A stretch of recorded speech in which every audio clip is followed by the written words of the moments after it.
ભાવનગર જિલ્લાના ગારિયાધાર તાલુકા ફાંચરિયા ગામે બીજું મર્ડર સામે આવ્યું છે. જીણા ગામના મોટા ભાણેજની હત્યા કર્યા બાદ નાના ભાણેજની પણ હત્યા કરવામાં આવી હતી.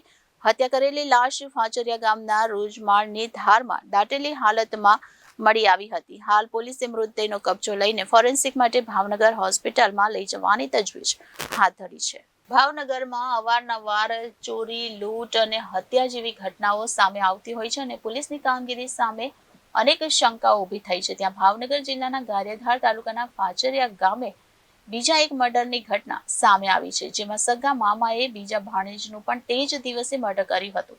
જીણા નામના મોટા ભાણેજની હત્યા કર્યા બાદ નાના ભાણેજની પણ આ મામાએ હત્યા કરી હતી. હત્યા કરેલી લાશ ફાંચરિયા ગામના રોજમાળની ધારમાં દાટેલી હાલતમાં મળી આવી હતી. આ લાશને કૂતરાએ બહાર કાઢી ખાઈ ગયા હતા.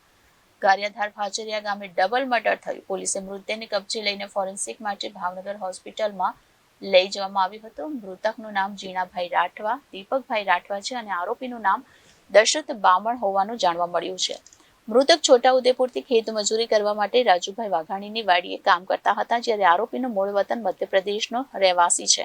મૃતકને આરોપીની પત્ની ચંપાને સાથે આડા સંબંધ હોય, જેને લઈને આ હત્યા કરવામાં આવી હતી.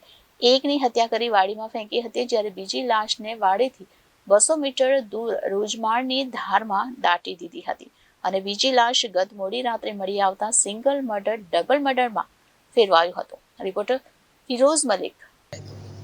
ગત 15 મે 2024 રોજ ગારિયાધાર પોલીસ સ્ટેશનના ફાંચરિયા ગામે રાજેન્દ્ર વાઘાણીની વાડીમાં સમગ્ર જે હત્યાકાંડ છે બનાવ બનવા પામેલ હતો.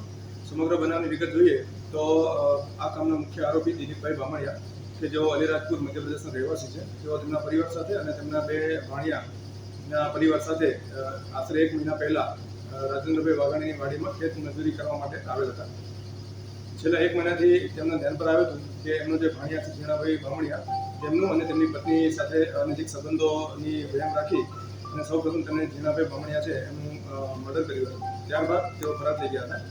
ગત રોજ સદરુ આરોપીને આપણે અરેસ્ટ કર્યા હતા. અરેસ્ટ કર્યા બાદ પોલીસ ઇન્વેસ્ટિગેશનમાં તેમજ આરોપીની પૂછપરછ કરતા જીણાભાઈ બામણિયાના જે સગા ભાઈ છે એમની પૂછપરછ કરતા જાણવા મળેલ કે દિલીપભાઈ બામણિયા દ્વારા એમના ભાઈ દીપકભાઈ બામણિયા છે તેમનું પણ મર્ડર કરી અને તેમની ડેડ બોડી છે એમને વાડીથી 200 મીટર દૂર આવેલા એક અભાવની જગ્યાની અંદર ખાડો ખોદી અને તેમની લાશ છે એને દફનાવી દીધી હતી. પોલીસે સમગ્ર બાબતને ખૂબ જ ગંભીરતાથી લઈ સરકારી પંચો રૂબરૂ આ ડેડ બોડી છે ને બહાર કાઢી અને આ ફોરેન્સિક પરીક્ષણ માટે ભાવનગર ખાતે મોકલી આપેલ હતી. આરોપી દિલીપ બામણિયા છે એ હાલ પોલીસ કસ્ટડીમાં છે. આગળની તજવીજ અને તપાસ ચાલુ છે. સમગ્ર બાબતે તપાસ છે ગારિયાધાર પોલીસ સ્ટેશન દ્વારા હાથ કરવામાં આવી રહી છે. સર, જીણાભાઈની જે હત્યા થઈ છે તેમાં તેના ભાઈની કઈ ભૂમિકા કે તેના ભાઈએ જે આરોપી છે તેને કોઈ પણ જાતનો સપોર્ટ કર્યો એવું ખરી સામે આવ્યું? જીણાભાઈના જે ભાઈ છે સગા ભાઈ, એમનું એ જ દિવસે દિલીપભાઈ બામણિયા દ્વારા હત્યા કરવામાં આવેલ છે, એટલે એમનો હાલ કોઈ એમનો રોલ જણાવેલ નથી. ગારિયાધારના ફાંચરિયા ગામે જે બનાવ બન્યો છે, પહેલાં સિંગલ મર્ડર હતું, પછી હવે ડબલ મર્ડર સામે આવ્યું છે, શું કહીશું? ગત 15 મે 2024 રોજ ગારિયાધાર પોલીસ સ્ટેશનનું ફાંચરિયા ગામ, કે જેમાં રાજેન્દ્ર વાઘાણીની વાડીમાં બનાવ બન્યો હતો. સદરુ બનાવની વિગતો જોઈએ તો આ કામનો આરોપી દશરથ ઉર્ફે દશેરીઓ ઉર્ફે દિલીપભાઈ કેરિયાભાઈ બામણિયા, કે જેઓ અંદાજે 1 મહિના પહેલાં રાજેન્દ્ર વાઘાણીની વાડીમાં ખેત મજૂર તરીકે કામે આવ્યા હતા. તેમની સાથે તેમના જે ભાણિયા જીણાભાઈ ઈદાભાઈ બામણિયા અને દીપકભાઈ ઈદાભાઈ બામણિયા, તેઓ પણ એમના પરિવાર સાથે આવેલા હતા. આ સમગ્ર બનાવની વિગત જોઈએ તો જે દિલીપભાઈ કેરિયાભાઈ બામણિયા છે તેમની પત્ની ચંપાબેન, તેઓનું જે આડા સંબંધોની વહેમ રાખી એમને જીણાભાઈ જે બામણિયા છે તેમનું સૌપ્રથમ મૃત્યુ નિપજાવ્યું હતું. ત્યારબાદ જે જીણાભાઈ છે તેમને મૃત્યુ નિપજાવ્યું. તેમની ડેડ બોડી જે હતી એ ડેડ બોડીને એ લોકોએ એક કપાસના જે ખેતર હતા, ખેતરની અંદર એ લોકોએ મૂકી અને એની ઉપર જે કપાસનો જે પાક આવે એ પાકને મૂકી અને એની ડેડ બોડી દાટી દીધી હતી.